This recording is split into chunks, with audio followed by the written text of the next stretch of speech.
ABD'nin Avrupa Özel Harekat Komutanlığı 6 Ocak'ta yaptığı açıklama ile özel harekat kuvvetleri için gelişmiş bir askeri üs kuracaklarını duyurdu. ABD'nin Arnavutluk'ta askeri üs kurma kararı hem ülkenin ABD açısından stratejik öneminin hem de Balkanlarda son dönemde yaşanan gerginliklerin bir yansıması olarak değerlendirilebilir. Balkanlarda istikrarı sağlamaya ve korumaya yönelik bir karar olarak da nitelendirilen bu gelişme aslında Arnavutluğun bölgedeki önemli konumu ışığında yapıldı da denebilir. ABD'li Tümgeneral David Tabber da bölgedeki diğer güçlerle koordinasyon içinde hızlıca hareket etmek için Arnavutluğun en uygun konum olduğunu söyledi.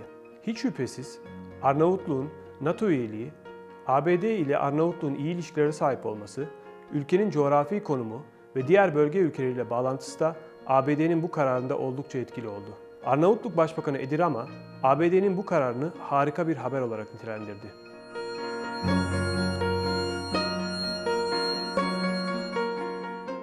Arnavutluk, 2018'de ABD'ye kendi topraklarında askeri bir üs kurma teklifinde bulunmuştu. Ancak üs kurulacağının açıklanması, Balkanlarda etnik gruplar arasında siyasi krizlerin yeniden arttığı bir döneme denk geldi. 1990'larda yaşanan savaşların ardından bölgede en büyük krizin yaşandığını söylersek yanlış olmaz. Bosna Hersek'teki ayrılık yanlısı aşırı Sırp milliyetçileri ülkenin bölünmesi için yoğun çaba harcarken Sırbistan'da komşularını endişelendirecek derecede silahlanmaya devam ediyor. Karadağ'daki hükümet krizi de hala sürerken 2020'de NATO üyesi olan Kuzey Makedonya ile AB üyeliğini engelleyen Bulgaristan arasında da bir kriz mevcut. Öte yandan Rusya'nın da hem ekonomik hem de siyasi açıdan Yunanistan, Karadağ, Bosna Hersek, Sırbistan ve Kuzey Makedonya'da etkisini arttırdığının da altını çizmek gerek. Kısacası bölgenin güvenlik ve istikrarı hiç şüphesiz son yıllardaki en zor sınavını veriyor. Dolayısıyla üssün tam da böyle bir dönemde kurulacak olması önemini bir kat daha arttırıyor.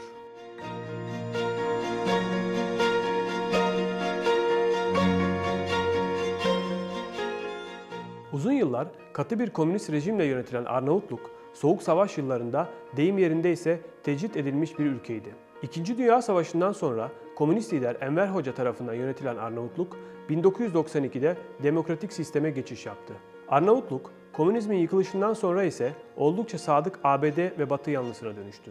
Yüzünü batıya dönen ülke, 2009'da NATO'ya üye olurken 2014'te ise ABD'nin aday ülke statüsü aldı. NATO üyesi olarak Afganistan ve Irak'a da asker gönderen Arnavutluk, bu süreçte ABD yanlısı kimliğini oldukça pekiştirdi. 1950'lerde Sovyetler Birliği'nin de deniz üssüne ev sahipliği yapan Arnavutluğun yakın zamanda ABD üssüne sahip olacak olması, ülkenin geçirdiği dönüşümü net bir şekilde gözler önüne seriyor.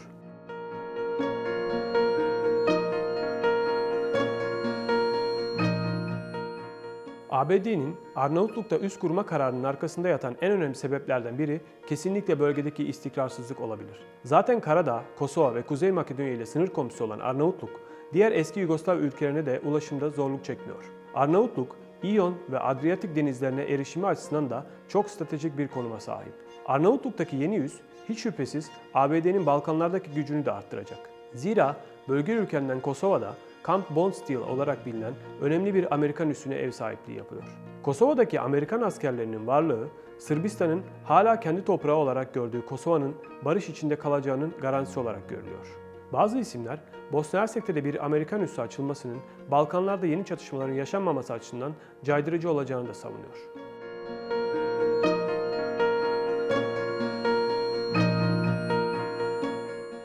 Amerikan Üniversitesi Dijital Araştırma Arşivi'nin verilerine göre ABD dünya genelinde 80 ülkede 750 civarında askeri üsse sahip. Avrupa'ya bakacak olursak da ABD'nin halen Almanya, İtalya, Birleşik Krallık, Portekiz, Türkiye, Belçika, Norveç, Polonya, Macaristan, Romanya, Kosova, Malta, Danimarka, Lüksemburg, Yunanistan ve Finlandiya'da askeri üsleri bulunuyor. Avrupa'da en az 60 bin Amerikan askerinin görev yaptığı tahmin edilirken bunların 34 bine yakınının Almanya'daki üslerde olduğu ifade ediliyor.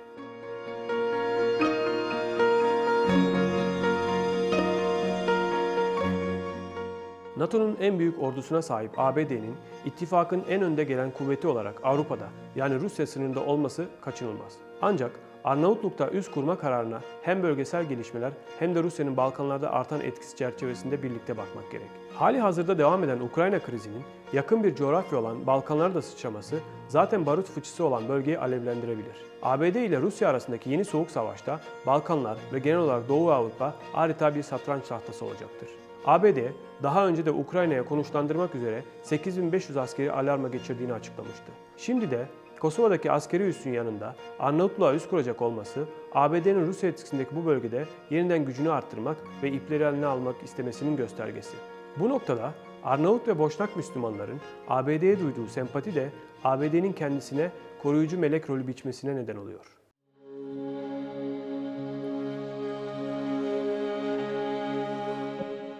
Sovyetler Birliği'nin 1992'de resmen dağılmasının akabinde birçok Varşova Paktı üyesi ülke yıllar içinde karşı taraftaki NATO üye oldu. 1999'da Çekya, Macaristan ve Polonya ittifaka dahil olurken 2004'te eski Sovyetlerin parçası olan Estonya, Letonya ve Litvanya ile Varşova Paktı'nın eski üyeleri Romanya, Bulgaristan ve Slovakya'da NATO üyesi oldu. 2009'da ise eskiden Varşova Paktı üyesi olan Arnavutluk da NATO üyesi oldu. Rusya, Ukrayna krizinin tırmandığı dönemde yaptığı açıklamada NATO'nun Ukrayna ve diğer eski Sovyet ülkelerinin üyeliğini reddetmesini açık bir dille talep etti. Ancak bu talep Rusya'nın NATO'nun genişlemesinde söz sahibi olmadığını vurgulayan ABD ve müttefikleri tarafından reddedilecek gibi görünüyor. Rusya Dışişleri Bakan Yardımcısı Sergey Rabkov, Moskova'nın ABD ve NATO müttefikleriyle ilişkilerinin tehlikeli bir noktaya yaklaştığını söylemiş ve Rusya yakınlarındaki ittifak tatbikatlarının ülkenin güvenliğine kabul edilemez bir tehditler oluşturduğunu dikkat çekmişti.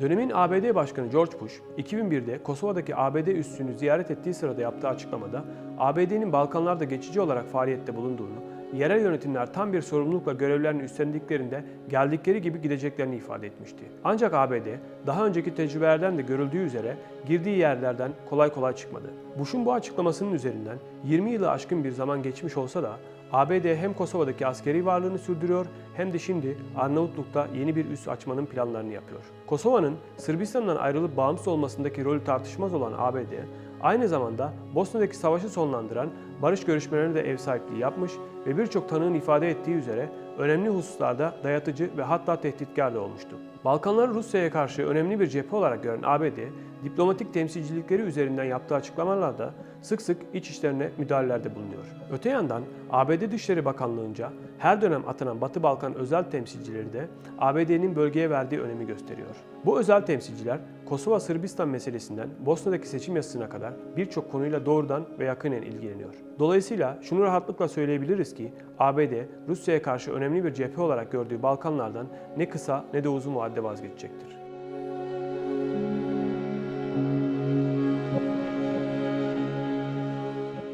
Rusya, doğrudan Amerikan üssüyle ilgili bir tepki vermemiş olsa da son yaşanan Ukrayna krizi özelinde tehditkar bir tepki verdi. Rusya Dışişleri Bakanlığı, Arnavutluğa gönderilen resmi mektupta Ukrayna'nın NATO'ya üyeliği konusundaki tavrını belirlemesi çağrısında bulundu. Aslında Rusya'nın tüm NATO üyelerine gönderdiği bu mektup ile Ukrayna'nın üyeliğini veto edebilecek ittifak üyesi ülkeleri belirlemeye çalıştığı iddia ediliyor. Rusya'nın tarafını seç ultimatomu Arnavutluk Meclisi'nde eski Cumhurbaşkanı Sali Berisha tarafından gündeme getirildi. Berisha, Rusya'nın mektubunu tehditkar olarak nitelendirerek hükümetin Ukrayna konusunda hala sessiz kalmasını eleştirdi.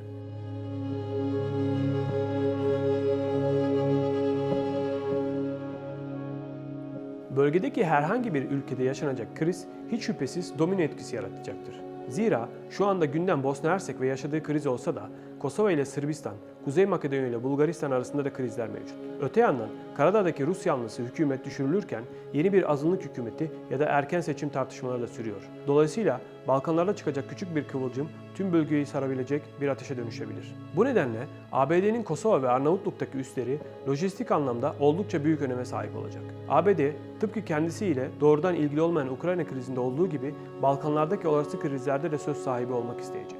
Arnavutluğun merkez olarak seçilmesi bu üssü tüm bölgede rahat hareket edebilecek imkanlara sahip bir konum olarak gösteriyor. Bazı otoriteler Arnavutluk'taki üssün Balkanlardan Ukrayna'ya kadar hareket etme kabiliyetine sahip olacağını da değerlendiriyor. Öte yandan Arnavutluğun eski Genelkurmay Başkanı Bardil Kolçaku'nun ABD'nin kuracağı bu üssün bölgede artan Rus ve Çin nüfuzuna cevap teşkil edeceğini söylemesi de oldukça önemli.